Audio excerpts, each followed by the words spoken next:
प्राचार्य आदरणीय पांढरे सर, त्याचप्रमाणे मागास समाजसेवा मंडळाचे उपाध्यक्ष विवेक चव्हाण, त्याचप्रमाणे physical director Ashok Patil sir, असोसिएशनचे सचिव सन्माननीय अजित कुमार संघे सर, प्राध्यापक वास्तवडे सर, तांत्रिक कमिटीचे प्रमुख उमाकांत गायकवाड सर, त्याचप्रमाणे प्राध्यापक डॉक्टर किरण प्रभाकर सर हे खेळाडूंना शुभेच्छा देण्यासाठी मैदानात येत आहेत.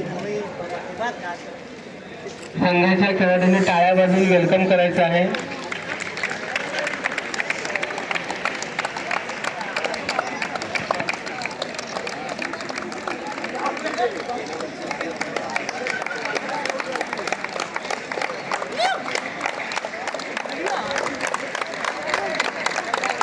Stop, यार.